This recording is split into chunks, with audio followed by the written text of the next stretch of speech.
yang mungkin harus ditunda terlebih dahulu, meskipun tadi disampaikan jalan tol yang belum dibangun tapi masih dalam proses perencanaan dan juga dari proses feasibility study ini masih berlanjut begitu ya. Apakah mungkin ada kriteria-kriteria lain begitu yang untuk sementara waktu di stop dulu lah. Nah, sekarang saya menuju ke Mas Fitra. Mas Fitra, kalau menurut sudut pandang Anda sebagai seorang ekonom, hitung-hitungannya kenapa statement ini bisa muncul dari Pak Prabowo Subianto supaya proyek infrastruktur yang besar itu dihentikan dulu lah sementara waktu di tahun 2025 nanti? Ya, saya rasa statement ini adalah statement yang penuh perhitungan ya, karena kalau kita melihat beban anggaran di tahun depan itu kan sebenarnya masih bisa saja bertambah dan bengkak begitu kan, dan apalagi di sisi yang lain ada potensi misalnya shortfall dari sisi revenue, sehingga beban defisit tahun depan kalau misalnya anggarannya tidak dijaga dengan baik itu kan akan bisa membengkak, dan kalau sudah membengkak pastinya akan mempengaruhi appetite dari investor, terutama di investor keuangan untuk masuk ke Indonesia. Sekarang saja kita sudah melihat rupiah tertekan ya, apalagi nanti kalau belanjanya itu trennya tidak terkontrol. Nah, apa yang Pak Prabowo sampaikan tadi sebenarnya bukan menyetop sepenuhnya mungkin. Jadi kalau dilihat dari pernyataannya juga kalau kita bisa mengambil intinya adalah ya ini bukan pemerintah tetapi diserahkan kepada swasta. Karena biar bagaimanapun kalau kita lihat misalnya dari sisi infrastruktur ya, transportasi di Jawa itu kan sebenarnya sudah sangat sesuai dengan risk appetite dari investor di luar pemerintah gitu kan. Nah, sehingga sekarang saya rasa sudah saatnya juga pemerintah untuk fokus di luar Jawa misalnya. Itu dalam konteks itu mungkin saya juga sepakat ya, karena keterlibatan dari sektor swasta sepertinya di pemerintahan Pak Prabowo ini akan lebih banyak dan akan lebih luas. Seiring juga dengan bagaimana menjaga supaya kapasitas fiskal kita lebih prudent. Di sisi yang lain saya juga melihat bahwa ada beberapa sektor infrastruktur tertentu yang tahapannya sudah masuk ke steady state. Steady state itu adalah sudah level jenuh, mungkin returnnya juga tidak setinggi yang sebelumnya, sehingga memang perlu dievaluasi lagi dan perlu dilihat lagi infrastruktur seperti apa yang perlu kemudian mendapatkan dorongan dari pemerintah. Oke, nanti.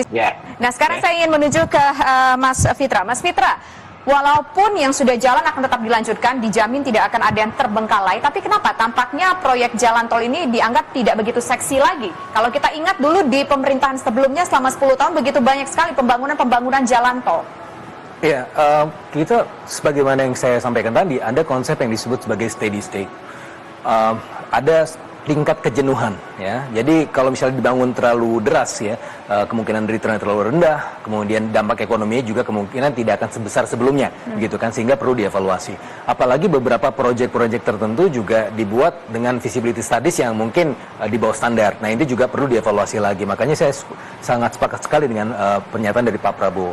Yang berikutnya adalah kami mencoba menghitung ya kebutuhan investasi infrastruktur untuk 5 tahun ke depan untuk mencapai pertumbuhan ekonomi 8%. Nah, itu hitungan kami adalah 10.000 triliun untuk 5 tahun ke depan. Jadi saya memaknai bahwa apa yang disampaikan Pak Prabowo itu adalah bukan menghentikan investasi di infrastruktur sepenuhnya, tapi mengevaluasi ini di infrastruktur yang mana, begitu kan.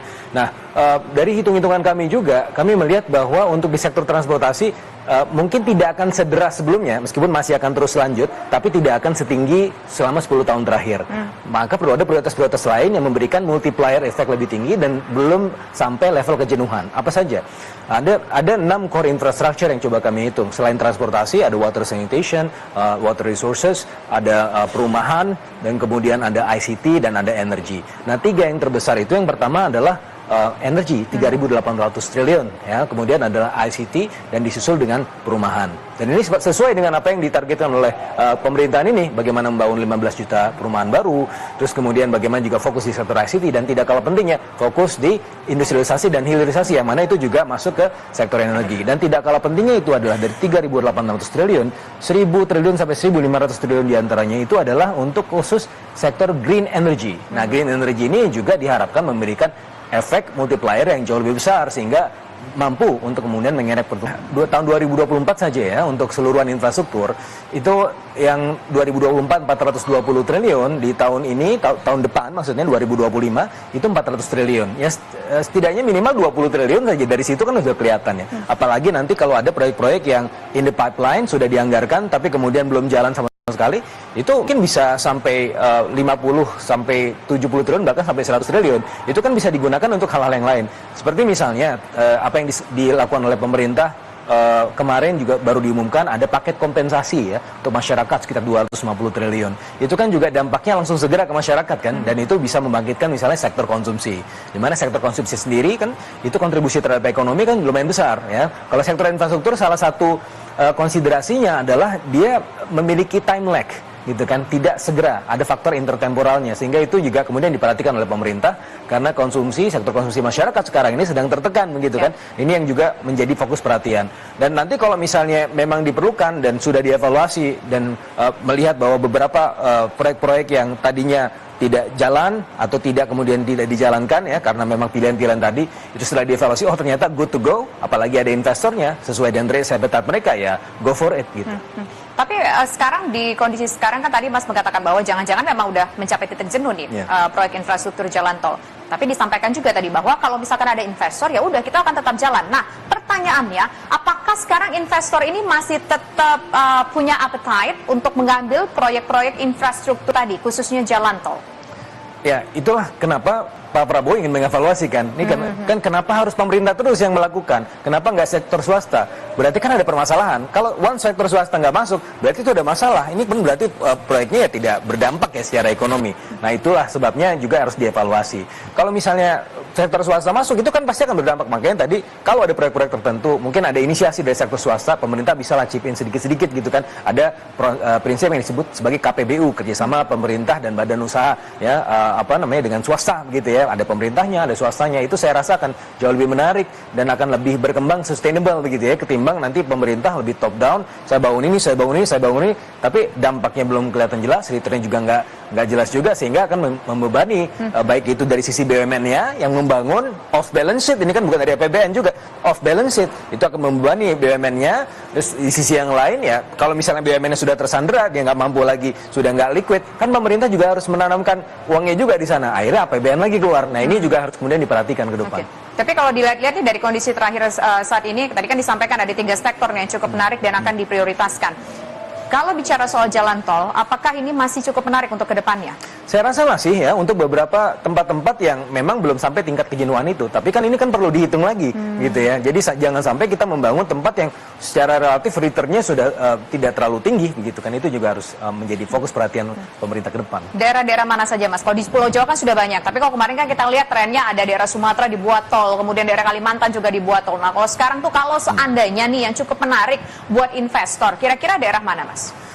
Sebenarnya ada beberapa posisi di Jawa yang tentunya harus dihitung lagi ya. Kalau misal permasalahannya kalau kita bangun di luar Jawa, itu juga kan keadaan ekonominya itu belum terlalu mendukung gitu ya. Misalnya di Kalimantan. Itulah sebabnya kenapa investor agak susah masuk IKN kan, karena mereka masih berhitung-hitung terus nih sekarang ya. Nah makanya menurut saya kita harus kemudian duduk bersama dengan swasta. Swasta, kamu kalau mau bangun Jawa, mau bangun di mana sih? Itu aja tanya mereka gitu kan. Jadi kalau dari situ kita bisa kelihatan dan bisa kemudian bahkan membantu mereka gitu ya. Jadi dari sisi itu saya rasa menjadi lebih efisien dan tidak menggunakan APBN yang terlalu besar, bahkan tidak menggunakan porsi BUMN yang terlalu besar juga. Karena kalau misalnya BUMN sudah berkorban sedemikian banyak gitu ya, mereka kan juga bleeding juga pada akhirnya kalau nggak ada prospek returnnya. Iya, harus ada dapat ini juga Mas, untungnya juga begitu ya. Betul. Baik, perbincangan Mas, 1 tahun pertama, apakah bisa mungkin mencapai target pertumbuhan ekonomi untuk di tahun 2025 dengan melakukan efisiensi pembangunan proyek infrastruktur? Saya rasa bisa, mungkin tidak akan segera mencapai 8% ya, tapi setidaknya dengan realokasi anggaran ke tempat yang jauh lebih efisien dan menimbulkan dampak ekonomi yang lebih besar, pasti itu akan ada faktor plusnya. Tidak 5% tumbuh ekonomi kita, mungkin bisa 5,2 bahkan bisa 5,5% gitu kan. Nah karena kalau saya bandingkan past allocation selama 5 tahun ke belakang itu, kalau saya bandingkan dengan hitungan kami yang fokus ke sektor-sektor yang punya dampak pengganda yang besar, itu bedanya besar sekali ya. Dengan anggaran yang sama, tapi dengan sektor-sektor yang direlokasi ke tempat yang lebih produktif, itu bisa menghasilkan tingkat pertumbuhan ekonomi yang lebih tinggi gitu kan. Nah maka idenya di situ. Bagaimana sektor transportasi itu menjadi tetap penting ya, tetapi alokasi anggaran tidak akan sebesar di tahun-tahun sebelumnya, karena akan ada porsi anggaran yang diperlukan untuk sektor-sektor yang jauh lebih produktif, seperti misalnya yang tadi saya sampaikan, energi, ICT, yang mana ini 2 sektor yang bisa menghela nafas perekonomian kita untuk dalam 5 tahun ke depan begitu kan. Tapi kan untuk membesarkan yang ini kita perlu ada alokasi anggaran dari sektor yang lain juga, dan menurut saya ya tidak masalah juga untuk mengambil di sektor-sektor yang sudah jenuh, diambil ke dampak ekonomi yang paling besar ya. Salah satunya ya apa yang disampaikan Pak Prabowo tadi, kita mengevaluasi ya proyek-proyek besar yang mungkin tidak efisien. Oke, bisa dibilang ya berarti proyek jalan tol yang anggarannya cukup besar itu sudah tidak seksi lagi begitu ya untuk saat ini? Ya, mulai dari tahun 2018 pun ya, ketika waktu itu saya masih bersama PT SMI itu untuk melihat beberapa proyek-proyek jalan tol, itu memang sudah mulai itu ada risk appetite dari investor, sudah mulai ragu-ragu ya untuk masuk ya. Dari situ ya sudah tanda-tanda sebenarnya bahwa ini adalah proyek-proyek yang sudah mulai jenuh gitu kan. Tapi bukan berarti bahwa jalan tol itu tidak ada returnnya lagi di jangka panjang, masih ada, cuma memang sudah diminishing returnnya. Sehingga dalam keadaan seperti ini ya kita perlu juga memilah-milah. Jadi lebih berhati-hatilah ya dalam kemudian menganggarkan supaya apa? Supaya tidak meningkatkan ICOR kita terlalu tinggi lagi. Karena kemarin itu ketika dibangun tapi ICOR-nya kok juga naik juga, artinya tidak efisien dong. Itu perlu dievaluasi. Oke, gitu. baik. Nah, sekarang saya ingin kembali ke Pak Sony. Pak Sony juga cukup menarik bagi investor untuk melakukan investasi di bidang-bidang tadi yang Mas sebutkan. Ya, saya rasa sangat menarik ya, apalagi kalau kita kemudian mengedepankan proses pembangunan ekonomi kita berdasarkan konsep atau balutan green economy. Nah, makanya tadi dalam konteks efek multiplier yang paling besar 3.800 triliun untuk sektor energi, itu 1.000 sampai 1.500 triliunnya itu adalah untuk green economy. Dan green economy ini sangat sesuai dengan risk appetite investor asing ya. Dan ini saya rasa dengan perjalanan Pak Prabowo tuh kemarin dari China ke Amerika Serikat, ke Brazil, juga ke Peru untuk KTT APEC dan G20, ini juga sudah mampu untuk menata komitmen-komitmen internasional. Kemarin saja kita sudah dapat 18,5 billion US dollar komitmennya ya. Dan apalagi kalau misalnya kita sekarang punya brand ekonomi green ekonomi ke depan, itu saya rasa akan sangat baik sekali. Bagaimana kemudian untuk membuat masyarakat begitu pelaku usaha kecil supaya bisa lebih involved ke green economy ini? Karena kan kita juga ingin melibatkan mereka semuanya berdaya. Green economy pada secara alaminya adalah suatu konsep yang inklusif sebenarnya, karena kan ini bukan hanya untuk kelompok elit ya. Green energy artinya ya green economy artinya orang kembali ke nature. Nature itu adalah yang paling dekat dengan grassroots begitu kan. Dan dalam konteks inilah kemudian masyarakat kecil itu juga bisa terlibat ya, pertumbuhan ekonominya bisa lebih inklusif gitu. Nah, ada tidak mungkin catatan-catatan yang perlu disampaikan kepada masyarakat dalam kondisi kita di tahun 2025 ini? Ini kan sudah di akhir tahun 2024. Tentu kita bertanya-tanya bagaimana kehidupan kita di tahun 2025. Masyarakat pasti selalu berpikir soal perut akan seperti apa, harga bahan makanan, kemudian harga katakanlah harga energi dan lain hal sebagainya, Mas. Kalau katanya Bernadia, untungnya dunia masih berputar. Ya, dari tahun 2025 saya melihatnya masih cukup optimis ya, meskipun ada tekanan-tekanan eksternal ya. Ada tekanan geopolitik yang tentunya tidak bisa kita kontrol. Nah, makanya apa yang bisa kita kontrol, kita kontrol. Tadi Pak Prabowo mengevaluasi supaya apa? Anggaran digunakan untuk sektor-sektor yang benar-benar membutuhkan, gitu kan.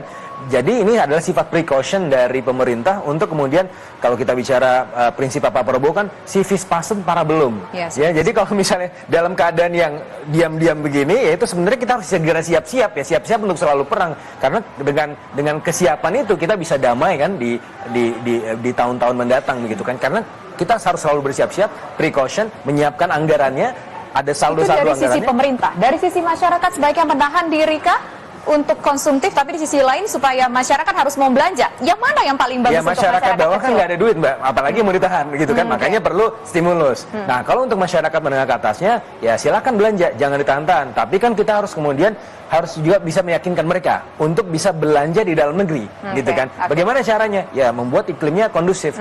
Tadi kalau sektor infrastrukturnya yang juga bisa kemudian memfasilitasi mereka ya untuk kemudian melakukan aktivitas transaksi di dalam negeri misalnya. Oke, baik. Terima kasih Mas Fitra, terima kasih juga Pak Sony sudah